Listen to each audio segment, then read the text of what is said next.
Hello, fifth graders, and welcome to another fifth grade ELA lesson with me, Miss Mooney. So today will be a really fun lesson day of learning some new vocab, as well as reviewing some old vocab and learning some more about poems today. So today's topic is that we're going to be gathering evidence and drafting a two-voice poem. So you're probably thinking, what is a two-voice poem? So that's okay if you haven't learned about it yet. We're going to be going over that today, as well as drafting our own two-voice poem. And then for the objective, it says, I can compare and contrast Esperanza to another main character in Esperanza Rising. So that's a little bit different than our topic, but with today's topic, we're going to gather evidence and then we're going to make a two-voice poem. And the objective of today is to be comparing and contrasting Esperanza to another main character. And so that's what our poem is going to be about. So let's go ahead and get started. So by now, if you've been able to keep up with the reading, we are now finished with chapter 13. So if you weren't able to get to chapter 13, but you want to, go ahead and read through chapter 13, pause right now to get caught up. If you've already read through chapter 13, then you're going to take this time right now to answer a couple review questions. And then the other option is that if you've not read chapter 13 yet and you aren't planning on reading it right now, that's okay too, because I'm going to go through and I'm going to read a couple pages from the chapter. So first option is that you can pause and you can read chapter 13. Second option is that you've already read and you are ready for some comprehension questions, so you can do that. Or number 3, you haven't read and you're just going to follow along with me as I go through the questions. So I'll remind you of those once I finish reading the question. So there are 4 questions today about the chapter. So the first one says, what is Isabel praying so hard for? The second question, why is Miguel upset and how does Esperanza react? The third question, what does Esperanza give Isabel and why does she give this to her? And then for the fourth question, it says, at the end of the chapter, Esperanza is surprised by something. What happened? So right now you are either pausing to read the chapter 13, you're pausing to answer these questions, or you're going to continue watching and read through it with me. So go ahead and pause right now if you would like to answer the questions. You can do that in your ELA notebook. All right, so I'm going to go through and I have picked out a couple of pages that give us the answers or give us more information about these questions. So what I'm going to do is I'm going to read the pages, we're going to think about it, and then after all 4 questions, we're going to go ahead and reveal those answers. So if you haven't read yet, this will give you still some good time to think of the question in your head. So question number 1, what is Isabella praying so hard for? So I'm going to be starting right at the beginning of chapter 13. Called Los DURAZNOS, or Peaches, starting with now.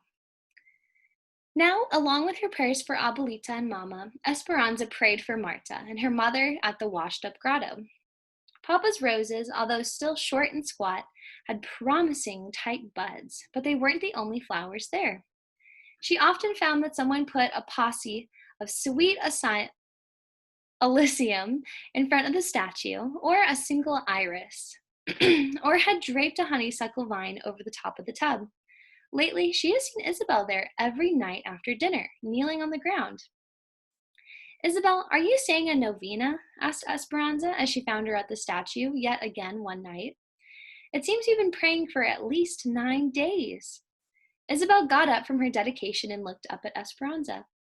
I might be the Queen of May. In 2 weeks, on May Day, there is a festival at my school and a dance around a pole with colored ribbons. The teacher will choose the best girl student in the 3rd grade to be queen. And right now, I am the only one who has straight A's. And then it might be you, said Esperanza. My friends told me that it is usually one of the English speakers that is chosen, the ones who wear nicer dresses, so I'm going to pray every day. Esperanza thought about all the beautiful dresses she had outgrown in Mexico. How she wished that she could have passed those on to Isabel. Esperanza began to worry that she would be disappointed. Well, even if you're not the queen, you still be a beautiful dancer, right? Oh, but Esperanza, I want to so much be the queen. I want to be La Reina, like you. She laughed, but regardless, you will always be our queen. Esperanza left her there, doubtfully praying, and went into the cabin. Has a Mexican girl ever been chosen Queen of the May? She asked Josefina. Josefina's face took on a disappointed look. So our question is saying, what is Isabel praying so hard for? So go ahead and answer that question right now in your notebook. All right, question number 2. Why is Miguel upset and how does Esperanza react? So you're looking for why he's upset and how Esperanza reacts. So I'm going to be starting on page 219 right at the bottom on the second paragraph starting with how did you get so dirty? How did you get so dirty? Asked Horsiana. Miguel sat down at the table. A group of men showed up from Oklahoma. They said they would work for half of the money and the railroad hired all of them. He looked into his plate and he shook his head. Some of them have never even worked on a motor before. My boss said that he didn't need me, that they were going to train the new men. He said I could dig ditches or lay tracks if I wanted. Esperanza stared at him, her floured hands in midair. What did you do? Can you not tell from my clothes? I dug ditches. His voice was sharp, but he continued eating as if nothing were wrong. Miguel, how could you agree to such a thing? Said Esperanza. Miguel raised his voice. What would you have me do instead? I could have walked out, but I would have had no pay for today. Those men from Oklahoma have families too. We must all work at something or we will all starve. A temper Esperanza did not recognize raged to the surface. Then, like the irrigation pipes in the field when the water was first turned on, her anger burst forth. Why didn't you tell your boss to tell those others to dig ditches? She looked at the dough she was holding in her hand. She threw it against the wall. It stuck for an instant and then slowly slid down the wall, leaving a darkened trail. So she took the dough and she threw it at the wall. Isabel's serious eyes darted from Miguel to Esperanza to Horsiana. Are we going to starve? No, they all answered at the same time. Esperanza's eyes were on fire. She stomped out of the cabin, slamming the door, and walked past the mulberry and the chinaberry trees to the vineyard. She hurried down a road, then cut over to another. Esperanza! She heard Miguel's voice in the distance, but she didn't answer. When she got to the end of the row, she moved up to another. Anza! She could hear him running down the rows, catching up to her. She kept her eyes on the terra-mist trees in the distance and walked faster. Miguel eventually caught her arm and pulled her around. What is the matter with you? Is this the better life that you left Mexico for? Is it? Nothing is right here. Isabel will certainly not be queen no matter how badly she wants it, because she is Mexican. You can't work on engines because you're Mexican. We have gone to work those angry crowds of our own people who threw rocks at us, and I'm afraid they might have been right.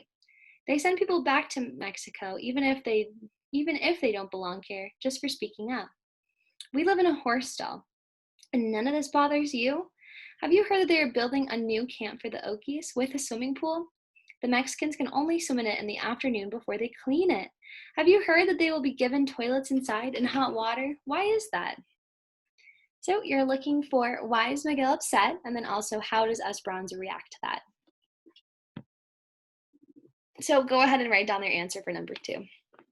All right, number 3. What does Esperanza give Isabel, and why does she give this to her?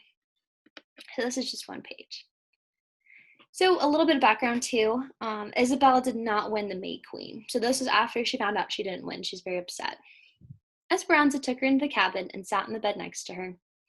Isabel, it does not matter who won. Yes, you would have made a beautiful queen, but that would have just lasted for only one day. A day goes by fast, Isabel, and then it's over. Esperanza bent down and pulled her valise, which is also like a suitcase, from under the bed and opened it.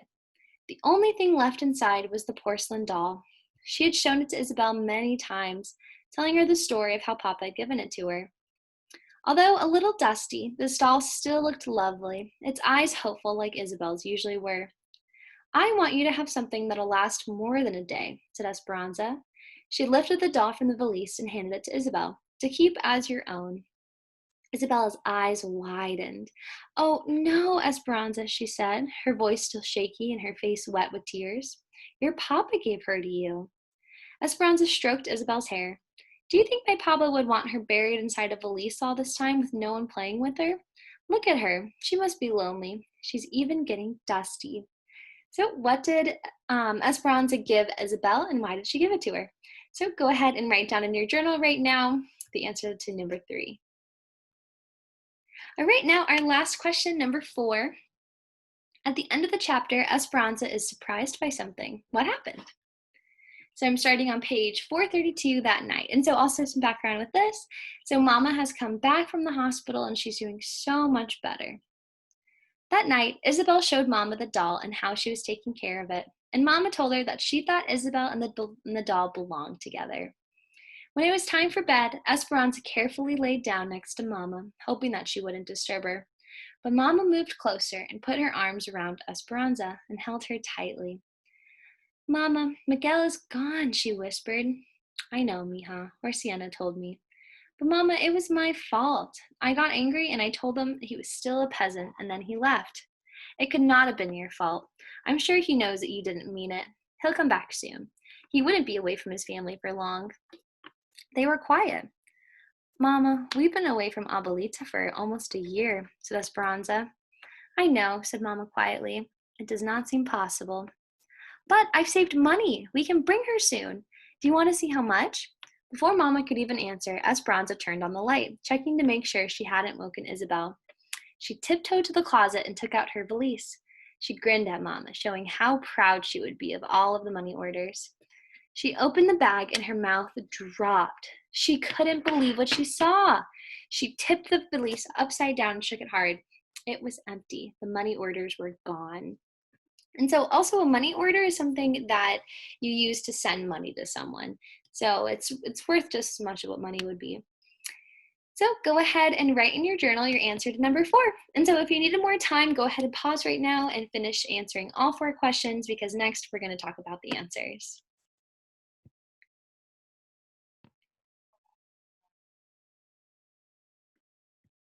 All right, so let's take a look at our answers. So I'm just going to show 2 on each slide so that we have a little bit more room. So let's go ahead and do the review of chapter 13 answers. So question number 1, what is Isabel praying so hard for? So Isabel is praying very hard that she will become the Queen of May. Number 2, why is Miguel upset and how does Esperanza react? So Miguel is upset because he lost his job and now has to start digging holes and laying railroad tracks. So remember, it was because the men from Oklahoma came in and they said that they would work for a lot less, which means that Miguel lost his job. And so now he had to do a job that was much harder and made him all dirty and made him very tired. And so Esperanza reacted by running out of the house, and she had feelings of frustration towards their situation. So remember, she was asking Miguel, is this really the life that you thought we would have? Is this what you wanted, that you thought life would be better? And she was just not feeling very good. She was very upset about the situation. All right, and now for number 3, what does Esperanza give Isabel? And why does she give this to her? So Esperanza gave Isabel her doll that Papa gave her. And so Esperanza gave Isabel the doll to make Isabel feel better after not winning the May Queen title. Yep, that was it for that one. She gave her the doll and Isabel loved it.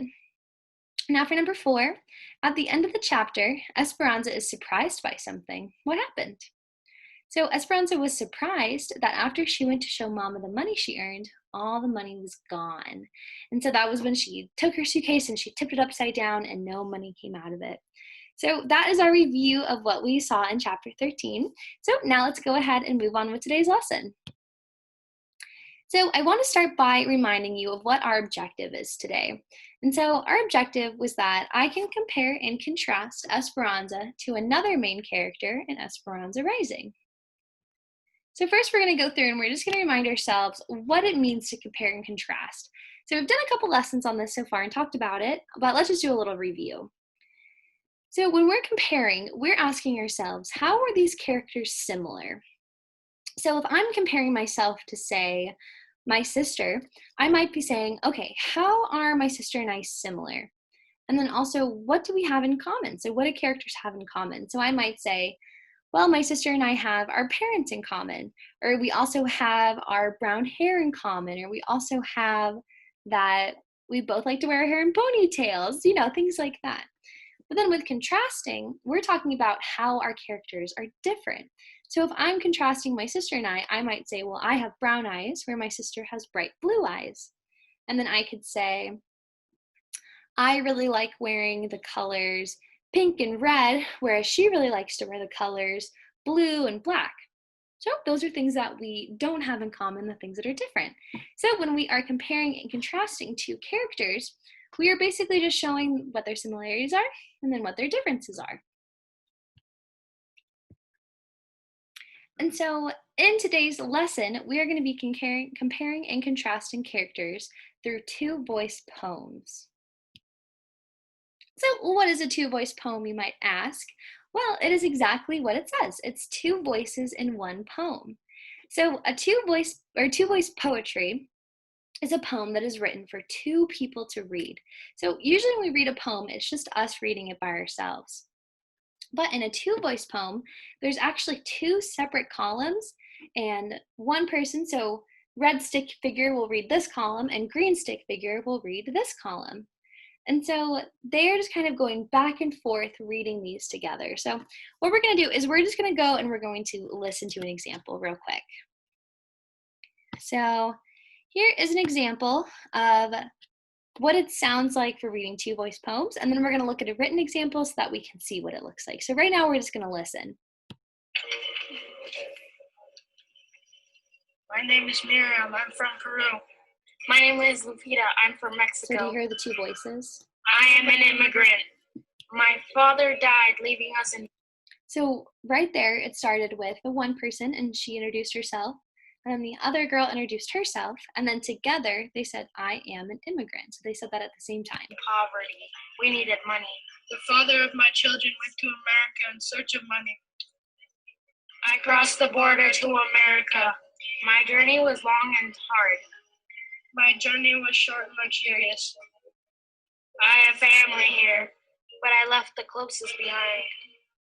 I took my family with me. So we're not going to watch a ton of that because the background music was a little bit loud. But what just happened in that poem is that there were two different people and they introduced themselves, and then had something in common. And so they had both said, so for an example, one of them said that their journey was very long and tiring. And the other person said, my journey was very short. And then together, they said that they both had a journey. And then another similarity is that difference at first, is that one of them said that they left a lot of family behind. The other one said the family came with, but then together they said that they have family where they're going on their journey. So basically it's where just two people are talking at different times, saying their differences, and then they say something together that is similar. So let's take a look at an example. Oh, actually, let's look at the criteria first, and then we'll look at another example. So and the criteria basically means like, what characteristics does the poem need to have to be a two-voice poem? So the first one is that the two voices speak together. So there has to be some point where they talk at the same time. Then the next point is that both people are adding more information to the story. So a two-person poem isn't just one person saying everything, it's that both people are adding more information to the story. And then the next point is that each voice is clear, distinct, and consistent. And so that means that we can tell the difference between the two voices. And that distinct just means is that I know that is Miss Mooney and I know that is someone else. And then they're consistent, so it's the same people talking, it's not other people coming in and out. And then for the next one, the writer balances the lines separately and those read together. So that's a little bit more tricky, so we'll understand that more once we see our next example. But basically what that means is that as they talk, it kind of moves like a staircase, and that's how you know what to read. And so what will happen is that the first person will say something, and then the next line will be here, and then the line they read together is here. And then it just kind of goes down the steps so that they know how to read it. And so we'll see that as we go into the next one, next example. And then lastly, the writer uses figurative language to make the writing engaging. So in poetry, we use a lot of figurative language because figurative language is so unique and it is colorful and it allows us to put a picture in our mind. So in a two-person poem or a two-voice poem, they will have a lot of figurative language. All right, so what we're going to do now is that we're going to go through and we're going to practice reading a two-voice poem. So I'm going to be school And then you are going to be home because you're at home right now, and I'm pretending to be school right now. That's how we can remember. And so I'll read both parts, but you are going to be reading the home. And so I'm going to point to me when I read school, and then I'll point to you when we read home. Okay, does that sound good? And then I'll go like this when it's both of us, because that's sign language for together. So I'll go like this when we both read it. Okay, does that sound good? So let's practice this. So remember, I'm school, you're home. Both fun, both tiring. Writing. Both fun, both tiring. Playing, solving, dancing. During the year, you run and play endlessly and happily. What will happen tomorrow? Talking with friends, playing with pets, making line plots, annoying your parents. It happens every year. Then it happens again. Making stories, puzzles, building. Bridges, forts, but soon school ends and summer starts, and the cycle repeats again. Burying those cool pens and closing the pool, the new year has come to bring something new. All right, great job. So let's go ahead and do that one more time, because I think there was a couple parts where I may have messed up. But in this poem, we know who is reading it, or we know when we read it together because it's the same line.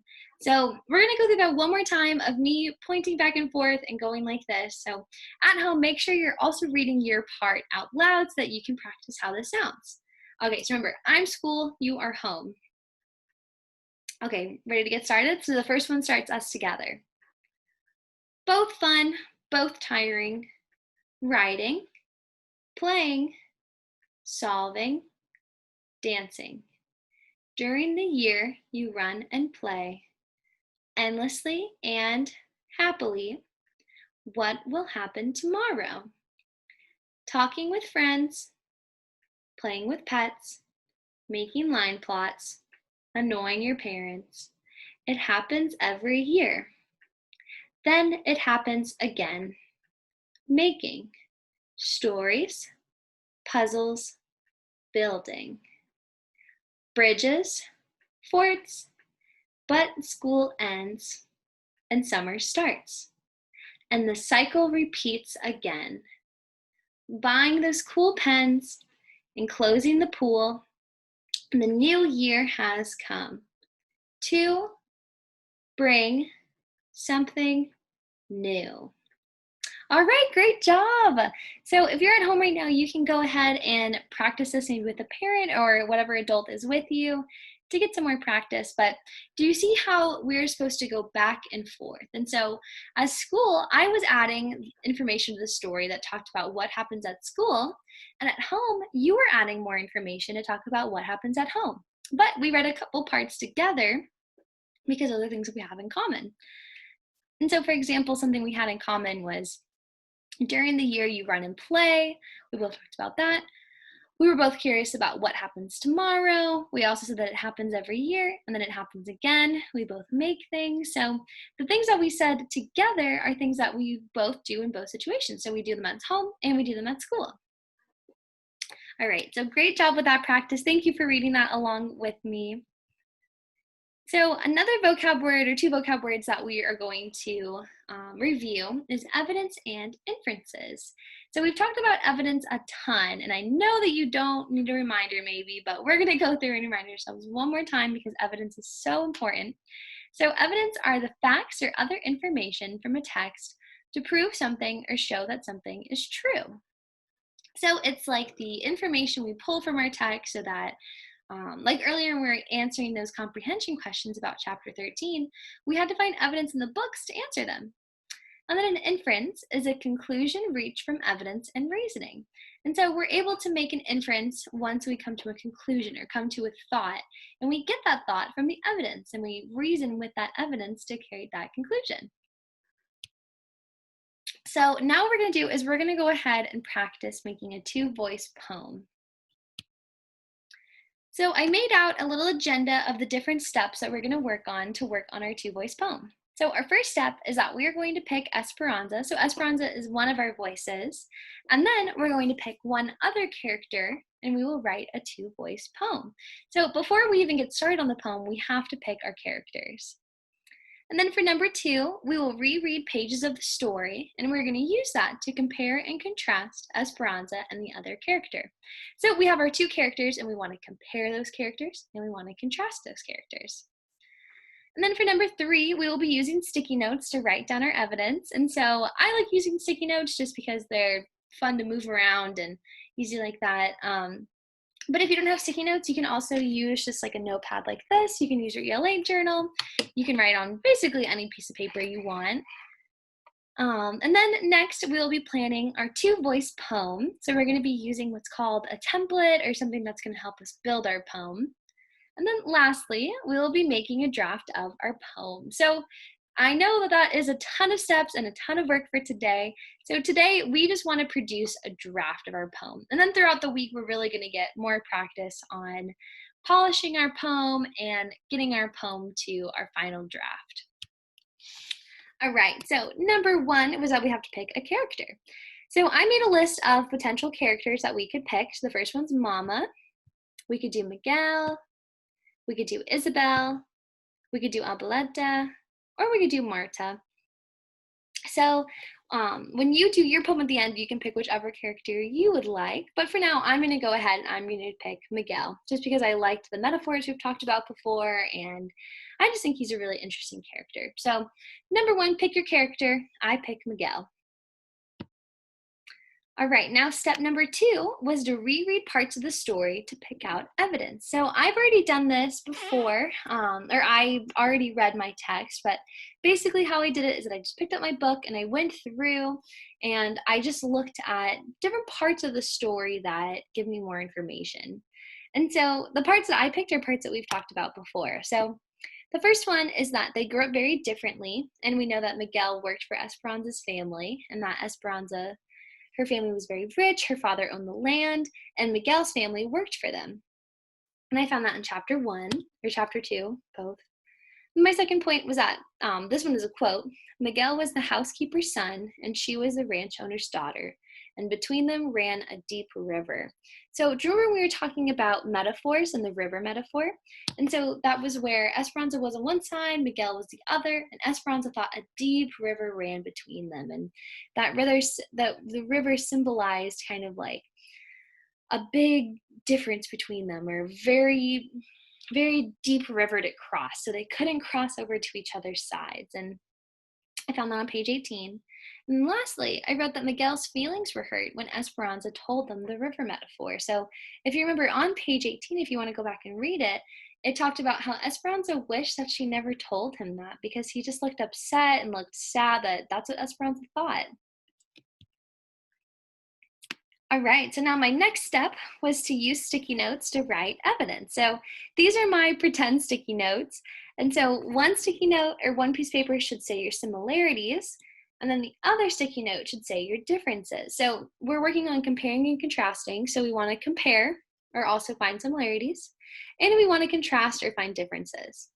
So for my similarities, I put that both characters live in Aguascalientes, Mexico. And so we both know they live in the exact same city, in the same country. And then also they spend a lot of time with Esperanza's family. And so I knew that because, well, one, Esperanza lives with her family, but Miguel also lives with Esperanza's family because his mom and dad take care of the family, they're housekeepers for them. And then for the differences, I wrote that Miguel is older than Esperanza. And so I think Miguel was already 16 or 17 and Esperanza was only 14. And then the other difference is the river that runs between them. And so that metaphor was all about how, it was about class. It was about how Miguel was seen as like lower class and that he didn't have as much money and his parents were housekeepers, whereas Esperanza was what was called higher class because she was rich, because they were wealthy, they owned land, and that they had housekeepers. So those were my comparing and contrasting, or my similarities and my differences. So what we're going to do now is that we're going to plan our two-voice poem. So everything that is in red is things that were already on our template. So this is what is called our template, or kind of like our outline for the poem. And so on the left, we wrote character 1, which for me is Esperanza. For you two, would be Esperanza. In the middle, we wrote down both characters and also how they are alike. And then on the right, it says character 2, which for mine is Miguel, but when you make yours later, you can do it for whoever you like. So I'm on the left going to write down everything about just Esperanza. So Esperanza comes from a rich family. Esperanza has everything she needs. Esperanza is younger, and Esperanza is seen as weaker. And so when I say that she is seen as weaker, that's that she is seen as being younger, as not being someone who has to work. And then I'll go for Miguel next, and we'll read the middle later. So for Miguel, Miguel comes from a poor family. Miguel works for Esperanza's family. Miguel is older, and Miguel is seen as stronger. And so he's seen as stronger because he is older, because he works in the fields. He does a lot more labor work, or a lot more work of like lifting and things like that. And so that's a big difference, right? That Esperanza is younger, she's smaller, that she's a bit weaker, and that Miguel is older and he's stronger and he works in the fields and has more responsibilities. So now our middle column is all about how they are alike. So it's asking this question, how are they alike? So they're friends, so they enjoy spending time together, and so that's an inference that I made, or kind of like a conclusion, because they seem to like each other. And then our next one is that their families love each other. So Esperanza talks about Sienna taking care of her, and Alfonso was there when Papa went missing, and then also they all went to California together, and so their families are very close. And then lastly, the parents take care of Miguel and Esperanza. So since the two kids, Miguel and Esperanza, live in the same house, all the parents take care of them. So that's how I went ahead and I planned my two-voice poem. And then our last step is to plan our two-voice poem, but is also to write our first draft. So this is also in the planning stage using this template, but it is also our first draft of it. So what this looks like, this might take you a second to kind of understand this template, but on the top it says, Esperanza says this alone. In the middle, both voices say together. And then on the right, other character says this alone. So on Esperanza's, where it's white, that means Esperanza is talking. And as Esperanza is talking, Miguel's, or the other character, theirs is gray, showing that they are just listening. And then next, Miguel talks, and that is in white, and Esperanza is listening. And then Esperanza talks, and then Miguel listens. And then as you can see next, in the both column, it's white, and so that means they're talking together. So this is kind of like the stairs movement that I was telling you about, how it goes. Esperanza, Miguel, Esperanza, Miguel, together. Esperanza, Miguel, Esperanza, Miguel, together. And so that's the pattern that it follows. So I think it'll make more sense once I fill it in. All right, so I did mine with Esperanza and Miguel, as I've been saying. And so what I did is that I introduced them. So I said, I am Esperanza, I am Miguel. And then you can go and you can put in whatever you like after that. And so what I did is I took from my planning template where I talked about things about Miguel, or things about Esperanza, things about Miguel, and things about them together. And I just went from there. And so you can put in any information you would like. So here's my example. I am Esperanza. I am Miguel. I am a rich landowner's daughter. My parents are housekeepers. We both live on El Rancho de las Rosas. Miguel and I are very different. There is a river between us. I wish Esperanza did not think we were so different. So that's the draft that I've thought of so far. You can see that I have another piece of Esperanza that I was supposed to write about, but that's just as far as I got today on my draft. And so I just started by thinking about things that they were different about, and then something they had in common. So Esperanza's rich, landowner's daughter. Miguel, his parents are housekeepers, but they both live on the ranch together. And the next one, Miguel and I are very different. There's a river between us. And then for Miguel says, I wish Esperanza didn't think we were so different. And the next Esperanza talk, and then they would talk together. So now it is going to be your turn to give this a try. So what you're going to do is you're going to go back in the video and rewatch steps 1 through 5, and this is how you're going to begin drafting your poem. And so you can choose, or you will choose Esperanza, and then you will choose any other character that you'd like to write about. So if you'd like to also talk about Miguel, you can do that. You can talk about Mama, Abuelita, Isabel, anyone you would like. And then we're going to be working on this poem throughout the week. So make sure that you do jot down some kind of draft right now using the templates that I showed in the video so far. Because when you watch the next video, it's going to be talking about these poems again. And then lastly, to get ready for our next video, please read through chapter 14, because that's what we'll be discussing next. So good luck on your poem. I can't wait to see what you come up with, and I think you will do great. So give it a try, and good luck. So have a good rest of your day, and thank you so much for watching with me today. I will see you next time.